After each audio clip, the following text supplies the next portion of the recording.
तर काल मित्रांनो मार्केटमध्ये ह्यूज सेल ऑफ दिसला होता. मार्केट ओपन हे गॅप अप झालं होतं, त्यानंतर मार्केट हे सस्टेन नाही गेलं गॅप अप, सो खूप डेंजर प्रकारे फॉल झालेला होता.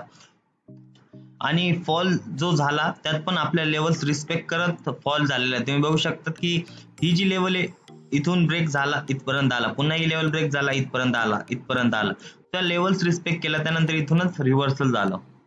तर नक्कीच तुमच्यासाठी आपलं मार्केट अनालिसिस हे चांगल्या पद्धतीने वर्क झालं असेल असं मला वाटतं. तर नमस्कार मित्रांनो, मी दर्शन चौधरी आणि आपण बघत आहात आपले चॅनल ट्रेडिंग मराठी. तर आज पुन्हा घेऊन आलो आहात मी मार्केट अनालिसिसवर व्हिडिओ. उद्या तुम्हाला कोणत्या स्टॉकवर ट्रेड करायचंय, निफ्टी बँक निफ्टी पोझिशन काय असणार आहे, एंट्री टार्गेट काय असणार आहे, सर्व आपण चर्चा करणार या गोष्टींवर. तर मित्रांनो त्याआधी मी बरेचसे लोकांचे प्रश्न वाचले खाली कमेंट मध्ये. तर त्यांनी असं लिहिलं होतं की 50 EMA 200 EMA वगैरे त्या गोष्टी त्यांना काही कळत नाही. सो त्यासाठी तुम्हाला एकच उपाय आहे की आपल्या प्लेलिस्ट मधल्या व्हिडिओ तुम्ही बघावं लागतील, आणि जर त्या बघितल्या नसेल तरच तुमच्या मनात असे प्रश्न येऊ शकतात. तर मित्रांनो कृपया करून या व्हिडिओ बघा, त्याच्यातनं खूप सारा इम्पॉर्टंट गोष्टी किंवा इम्पॉर्टंट नॉलेज तुम्हाला कळेल. जे तुम्ही इकडे तिकडे कोर्स करतात त्यापेक्षा या व्हिडिओ नक्की बघा. त्या कोर्समध्ये फुकट पैसे तुमचे जाणार आहेत. त्या सर्व गोष्टी मी इथे तुम्हाला फ्री मध्ये अवेलेबल करून दिलेल्या आहेत ऑलरेडी. आणि खास करून जे आपले नवीन सबस्क्राईबर असेल त्यांनी तर जरूर ही प्लेलिस्ट आपली चेक करा आणि सर्व व्हिडिओ एकदा बघा. तर चला टाइम वेस्ट न करता आपण व्हिडिओला सुरुवात करूया. तर पहिले मी 50 आणि 200 EMA ओपन करून घेतो. तर आपल्याला निफ्टीत उद्या करायचं काय मित्रांनो, तर निफ्टीत जोपर्यंत 50 EMA ब्रेक होत नाही तोपर्यंत तुम्हाला ट्रेड घ्यायची नाहीये. आणि ही जी ब्लॅक लेवल आहे म्हणजे 14,356 ची, ही एक इम्पॉर्टंट लेवल आहे. ती लेवल ब्रेक झाल्यावर आणि 50 EMA जेव्हा ब्रेक होईल, हे दोघं एकाच कॅन्डलला सुद्धा ब्रेक होऊ शकतात. सो त्या कॅन्डल नंतर तुम्हाला एंट्री करायची, किंवा ही लेवल ब्रेक झाल्यावर तुम्ही एंट्री करू शकतात. आणि तुमचे जे फर्स्ट टार्गेट असणार आहे ते असणार आहे 14,472, किंवा ही जी 200 EMA ची लाईन आहे. तो हे फर्स्ट टार्गेट निफ्टीमध्ये बाईंग साठी असणार आहे, आणि सेकंड टार्गेट असणार आहे 14,616चं. हे तर झालं मित्रांनो बाईंग साठी. आता आपण सेलिंग साठी बघूया. तो सेलिंग साठी फर्स्ट कंडिशन आहे की बघा 50 EMA आणि ही जी लाईन जवळपास एकाच पॉइंटला आहे. तो मार्केट काय करेल तर इथे येईल आणि इथे रिजेक्शन बनवेल, म्हणजे एक लॉंग विक बनवेल, त्यानंतर एक रेड कॅन्डल ओपन होईल. सो त्या रेड कॅन्डल नंतर तुम्ही सेल करू शकतात, आणि फर्स्ट टार्गेट तुमचं हे असणार आहे, सेकंड टार्गेट हे असणार आहे. हा एक चान्स आहे सेलिंग साठी. आणि सेकंड चान्स म्हणजे डायरेक्टली जो काय लो आहे, म्हणजे हा लो ब्रेक व्हायची तुम्हाला वाट पाहायची, आणि जेव्हा हा लो ब्रेक होईल तेव्हा तुम्ही शॉर्ट करू शकतात निफ्टीमध्ये. त्या टायमाला तुमचं जे फर्स्ट टार्गेट असणार आहे 14,133चं हे फर्स्ट टार्गेट असणार आहे. Then second target 14,073, then third target 14,000 ची राऊंड लेवल आहे.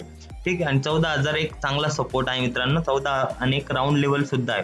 तर इथपर्यंत मार्केट फॉल होऊ शकतं, बट आपल्याला फक्त सेलिंगचा सिनेरिओ सोबत जायचं नाही. आपण बाईंगचा सिनेरिओ पण बघितलेला आहे. तो ज्या पोझिशनला किंवा ज्या साईडला मार्केट आपल्या लेवल्सला रिस्पेक्ट करत जाईल त्या साईडला आपल्याला ट्रेड घेत चालायची. सो काल पण आपण बघितलं की मार्केट एक गॅप अप ओपन झालं. सो मी बोललो होतो तुम्हाला की जोपर्यंत ही लेवल गॅप अप ओपन होऊन, समजा इथे गॅप अप ओपन झाला, किंवा काल मी बोललो तर इथे गॅप अप ओपन झाल्यानंतर ही लेवल कट झाल्यावर तुम्हाला बाय करायचं, but market open gap up इथे झालं, तुम्हाला ही लेवल ब्रेक झाल्यावर एंट्री करायची होती बाईंग साठी. किंवा मार्केटमध्ये एक चान्स होता की मार्केट इथे गॅप ओपन झालं, इथे येऊन इथून रिव्हर्सल फिरवू शकत होतं, किंवा इथे लॉंग विक किंवा ग्रीन कॅन्डल बनली असती तर मी बाईंग साठी एंट्री केली असती. बट मार्केटनी हे ब्रेक केलं, सो आपण काय केलं, सेलिंग एंट्री घेतली, आणि आपलं फर्स्ट टार्गेट जे होतं इझिली 50 EMA होतं. बट 50 EMA चा जो काय ब्रेक आला एक मोठ्या कॅन्डलनी, सो आपण काय केलं, टार्गेट होल्ड केलं. आणि मित्रांनो तुम्ही आपल्या टेलिग्रामला जॉईन नसेल तर तुम्ही जॉईन करू शकता, लिंक डिस्क्रिप्शन मध्ये आहे. त्यात पण मी हा सिग्नल प्रोव्हाइड केला होता की इथं सेल करायला लावला होता, आणि जवळपास हे टार्गेट सेकंड टार्गेट पर्यंत आय थिंक आपण टार्गेट कव्हर केलं होतं सगळं. पण फक्त ते टेलिग्रामचे सिग्नल तुम्ही वापरू नका, फक्त ते लर्निंग साठी तुम्ही टेलिग्रामला जॉईन होऊ शकतात. मी तुम्हाला रिकमेंडेड करत नाहीये की पूर्णपणे टेलिग्रामवर डिपेंड राहा आणि आपले सिग्नल घ्या असं. किंवा आपली सेकंड एंट्री पण जर कोणी इथे एंट्री केली नसती तर इथे एंट्री केली असती, आपली सेकंड लेवल तुटली होती. ठीक आहे, तो ही एक एंट्री होती आणि इथं टार्गेट होतं. ठीक आहे, अशा पद्धतीने तुम्ही इथे उद्या सुद्धा करू शकतात की फर्स्ट एंट्री मिस झाली तर सेकंड एंट्री पण घेऊ शकता. एखादी आपली सेकंड लेवल ब्रेक झाली, ही कोणती लेवल, फक्त सिनेरिओ बघायचा आहे मार्केटचा, बाईंग साठी का सेलिंग साठी, ठीक आहे. किंवा साईडवेज मार्केटमध्ये म्हणजे समजा ही आपल्या 2 रेंज आहे मार्केटच्या, ठीक आहे. तो मार्केट येईल इथपर्यंत जाईल, पुन्हा खाली थोडस, पुन्हा इथे जाईल इथपर्यंत जाईल, पुन्हा खाली येईल, पुन्हा इथे फिरेल, असं फिरत राहील पूर्ण दिवस. तर जोपर्यंत या रेंज ब्रेक होत नाही ना तोपर्यंत तुम्ही ट्रेड घ्यायची नाही. तो असं असतं साईडवेज मार्केट, फक्त ह्याच रेंज मध्ये तुम्हाला फिरवता राहील आणि तुम्ही पी बाय करा किंवा सी बाय करा, दोघं साईडला तुमचे स्टॉप लॉसच हिट होणार आहे अशा मार्केटमध्ये. तो अशा वेळी मार्केटमध्ये ज्या वरच्या आणि खालच्या लेवल्स असतात त्या लेवलच्या बाहेर निघाल्यानंतर ट्रेड करायचं असतं, ठीक आहे. या गोष्टी तुम्ही हळूहळू शिकणारच आहात, जोपर्यंत तुम्हाला अनुभव येणार नाही तोपर्यंत तुम्ही या गोष्टी तुम्ही पकडू शकणार नाही. तर हळूहळू अनुभव तुम्हाला येतच राहील आणि मी पण तुम्हाला सांगतच राहील तो ट्रेड कसा करायचा, ठीक आहे. त्यानंतर मित्रांनो आपण बँक निफ्टीवर येऊया. बँक निफ्टीवर काय करायचंय तुम्हाला उद्या. आणि मित्रांनो ही जी व्हिडिओ आपण जी चालू आहे ती व्हिडिओ स्किप करू नका मित्रांनो, कारण पुढे व्हिडिओच्या पार्टमध्ये, सेकंड पार्टमध्ये मी चांगले स्टॉक्स दिलेले आहे आणि त्यांच्यावर चांगला अनालिसिस केलाय, तो तुम्ही त्यावर पण ट्रेड करू शकता. सो व्हिडिओला स्किप कोणी करू नका. मित्रांनो तुम्ही काल ऑब्झर्व केलं असेल की निफ्टी हे जास्त बिअरिश होतं as compare to bank Nifty, ठीक आहे. तर बँक निफ्टीवर माझ्या मते उद्या पण तुम्ही स्ट्रॉंगली सेल करू नका बँक निफ्टी पण, ठीक आहे. कधी पण निफ्टी आणि बँक निफ्टीवर ट्रेड घेण्याआधी बघायचं, समजा तुम्हाला बुलिश ट्रेड घ्यायची आहे बट निफ्टी हा बुलिश आहे आणि बँक निफ्टी हा साईडवेज चाललाय आणि हळू एकदम थोडासा वर, म्हणजे फॉर एक्झाम्पल निफ्टीची मुवमेंट डायरेक्ट वन साइड अशी होतीये, ठीक आहे. बट बँक निफ्टी हा चाललाय हळू हळू हळू, मग थोडासा मुवमेंट देतो, मग हळू चालतोय. तो अशा वेळी तुम्ही ना निफ्टी प्रेफर करायचा आहे, ठीक आहे. तो बँक निफ्टी अवॉइड करायचा अशा वेळी. आणि ज्या वेळेस बिअरिश ट्रेंड वाईस वर्सा बिअरिश मध्ये पण तसंच करायचंय.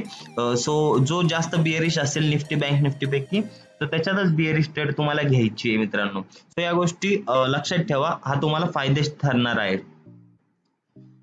तर निफ्टीत मित्रांनो उद्या बाय करायचे जोपर्यंत 50 EMA ब्रेक होत नाही. 50 EMA सोबत ही जेव्हा लेवल ब्रेक होईल 31,336 ची लेवल ब्रेक झाल्यावर तुम्ही एंट्री करू शकता बाईंग साठी. तुमचं फर्स्ट टार्गेट जे असणार आहे 200 EMA किंवा ही जी ब्लॅक लाईन म्हणजे 31,813 ची.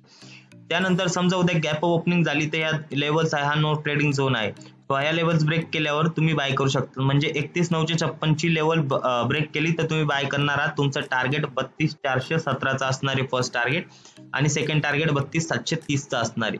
आणि सेलिंग साठी तुम्हाला 2 सिनेरिओ इथे पण असणार आहे. तर एक 50 EMA पासून रिजेक्शन घेऊन मार्केट हे बँक निफ्टी खालच्या साईडला मूव्ह होऊ शकतं, तर तुमची तिथे नजर असली पाहिजे 50 EMA वर. त्यानंतर एक क्लिअर एंट्री आहे जेव्हा ही लेवल ब्रेक होईल, म्हणजे 31,000 ची एक लेवल आहे किंवा 30,900 950च्या आसपास, 30,900 च्या खाली ब्रेक केलं किंवा 31,020 किंवा 31,000 राऊंड लेवल आहे. सो ही लेवल ब्रेक केल्यावर तुम्ही शॉर्ट साईडला एंट्री करू शकतात आणि तुमचं फर्स्ट टार्गेट असणार आहे 30,556चं. त्यानंतर सेकंड टार्गेट असणार आहे 30,294 आणि याच्या खाली गेलं तर तुम्ही पिवट पॉईंट इंडिकेटर वापरू शकतात, एक लेवल तुम्हाला तिथून भेटणार आहे. तर मित्रांनो आपला नेक्स्ट स्टॉक आहे बायोकॉन. सो हा स्टॉक मी तुम्हाला स्विंग ट्रेडिंग साठी देतो आहे. सो याची मी डेली टाइम फ्रेम ओपन केली, तुम्ही बघू शकता एक चांगला पॅटर्न याच्यावर फॉर्म झालेला आहे आणि चांगल्या प्रकारे यांनी सपोर्ट घेतलेला आहे. तर स्विंग ट्रेडिंग साठी तुम्हाला काय करायचंय, वेट करायचंय. उद्याच्या उद्या याच्यावर रिझल्ट दिसणार नाहीये.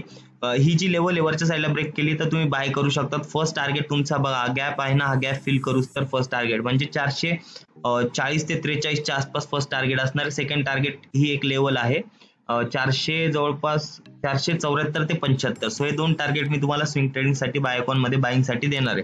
आणि तसंच सेम सिनेरिओ खालच्या साठी पण, म्हणजे तुम्हाला सेलिंग साठी पण सिनेरिओ ठेवायचा आहे. समजा ही जे तुम्हाला दिसते ही लाईन खालच्या साईडला ब्रेक झाली तर तुमचं फर्स्ट टार्गेट असणार इथपर्यंत म्हणजे 371 ची लेवल, ठीक आहे. आणि सेकंड टार्गेट मित्रांनो तुम्हाला दाखवतोय बघा, ही जी लेवल आहे त्यांनी इथे पण सपोर्ट घेतला, इथे एक रेजिस्टन्स बनलाय याच्यासाठी, इथे एक सपोर्ट बनलाय. सो 321 ची लेवल आहे. सो हे तुमचं सेलिंग साठीचं सेकंड टार्गेट असणार आहे. First target 371, second target 321. तो अशा प्रकारे तुम्हाला बाईंग साठी आणि सेलिंग साठी टार्गेट्स मी दिलेले आहे बायोकॉन मध्ये.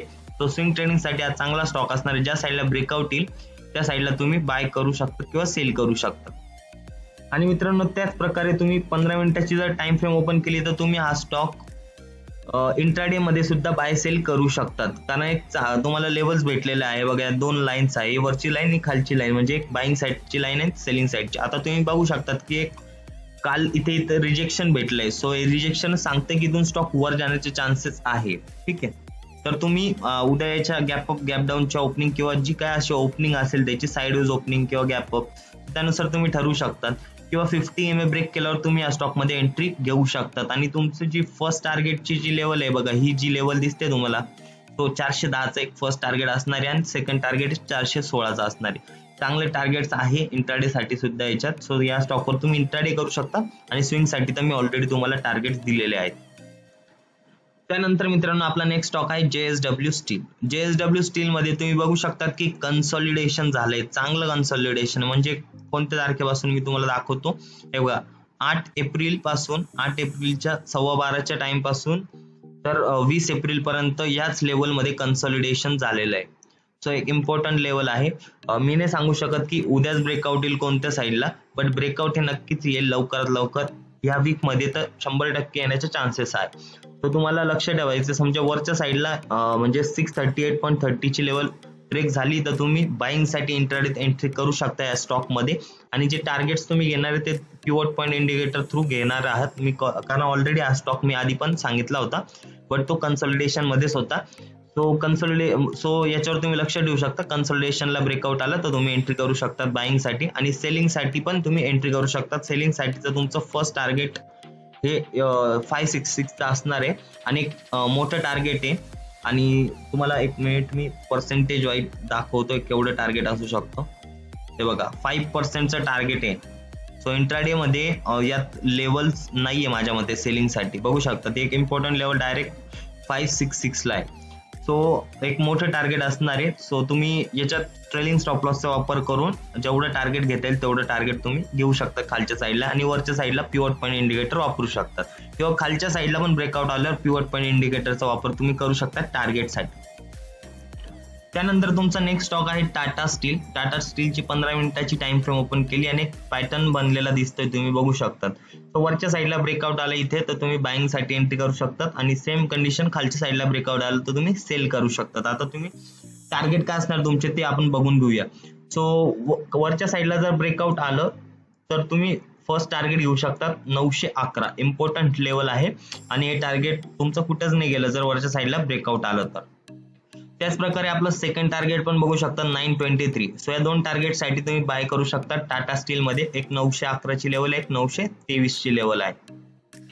आणि मित्रांनो जर खालच्या साईडला ब्रेकआउट आलं तर ही लेवल ब्रेक होऊ द्यायची मित्रांनो. 881 ची लेवल आहे, इम्पॉर्टंट लेवल आहे. ही ब्रेक झाल्यावर तुम्ही एंट्री करू शकता सेलिंग साठी टाटा स्टील मध्ये. आणि एक मोठं टार्गेट असणार आहे 859चं आणि सेकंड टार्गेट असणार आहे 845चं. सो तुम्ही ट्रेलिंग स्टॉप लॉस वापरून जेवढी जास्तीत जास्त टार्गेट घेता येईल तेवढा प्रयत्न करायचा. आणि नाही तर तुम्ही सेफ ट्रेडर असाल तर 1% टार्गेट घेऊन तुम्ही इझिली बाहेर निघू शकतात. आणि जर तुम्हाला पूर्ण रॅलीच एन्जॉय करायची असेल आणि जास्त टार्गेट घ्यायचं असेल तर तुम्ही स्टॉप लॉस ट्रेल करत चालू शकतात. नेक्स्ट स्टॉक आपला विप्रो आहे. विप्रोत एक चांगलं ब्रेकआउट आलं होतं, मी मागेच तुम्हाला बोललो होतो. आता आपण इंट्राडेत काय करू शकतो ते बघूया. 15 मिनिटाची टाइम फ्रेम ओपन करूया. मी 2 ते 3 दिवसापासून तुम्हाला हा स्टॉक रिकमेंडेड करतो इंट्राडे मध्ये, पण हा लेवल्स आपल्या ब्रेक करत नाहीये. आता तुम्ही बघू शकता ते बघा इथे एक लाईन ड्रॉ करतो मी. तो ही लेवल ब्रेक झाल्यावर तुम्ही बाईंग साठी एंट्री करू शकतात. बट हा स्टॉकला सेल करू नका, मी आधी पण तुम्हाला बोललो होतो. कारण एवढं मार्केट फॉल होतंय. बट हा ते बघा लास्टच्या 3 दिवस मार्केट किती फॉल झालं होतं, बट हा स्टॉक साइडवेज मध्ये गेला कारण त्याने एक मोठं ब्रेकआउट दिलं होतं. सो याची मुवमेंट तुम्ही बाईंग साठी पकडू शकतात उद्या. सो ही लेवल ब्रेक केली 475.95 किंवा 476 ची लेवल ब्रेक केली तर तुम्ही बाईंग साठी विप्रो जाऊ शकता. आणि याचं जे टार्गेट्स आहे हा कारण ऑल टाइम हायवर आहे. सो तुम्ही पिवट पॉईंट इंडिकेटर थ्रू हे टार्गेट्स तुम्ही अचीव्ह करू शकतात किंवा तिथून यूज करू शकतात टार्गेट घेण्यासाठी तुम्हाला. आणि जर तुम्हाला सेल करायचं आहे तर या स्टॉक मध्ये अजिबात इंटरेस्ट घेऊ नका, बिकॉज तुमचे स्टॉप लॉस हिट होण्याचे चान्सेस असतील. कारण हा वीक बनवू शकतो खालच्या साईडला मोठी. सो तुम्ही किंवा फेक ब्रेकआउट बनवू शकतो. सो तुम्ही अवॉइड करा हा स्टॉक सेलिंग साठी. फक्त बाईंग साठी मी रिकमेंड करत आहे तुम्हाला. त्यानंतर आपला नेक्स्ट स्टॉक आहे Indiabulls housing finance. So मी तुम्हाला मोठी टाइम फ्रेम दाखवतो.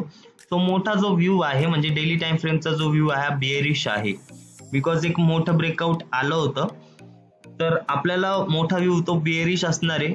सो तुम्ही हा स्टॉक बेअरिश साठी पण जाऊ शकतात या स्टॉक मध्ये, म्हणजे सेल ट्रेड घेऊन चांगला प्रॉफिट कमवू शकतात. सो सेलिंग साठी तुमची एंट्री असणार आहे 50 EMA, कारण तुम्ही बघू शकतात की 50 EMA वर यांनी 4 ते 5 कॅन्डल, 15 मिनिटाच्या 4 ते 5 कॅन्डल आणि 2 ते 3 तास यांनी सपोर्ट घेतलेला आहे. तो एक इम्पॉर्टंट लेवल आहे. ती ब्रेक झाली तर तुम्ही एंट्री करू शकता. तुमचं टार्गेट जे असणार आहे 159 चं असणार आहे आणि खालचं टार्गेट, सेकंड टार्गेट असणार आहे 151 चं असणार आहे. आणि तुम्ही बघू शकता की या लेवल्सला कन्सोलिडेशन जास्त झालेलं आहे स्टॉक मध्ये. या लेवलला कन्सोलिडेशन झालं आणि गॅप डाऊन ओपनिंग, पुन्हा स्टॉक वर आला, पुन्हा इथे अडकलेला आहे. तो एक चांगली लेवल आहे. सो इथे ब्रेक जरी झालं वरच्या साईडला तरी तुम्ही बाय करू शकता या स्टॉक मध्ये. बट मोठा व्ह्यू जो आहे तो बिअरिश आहे.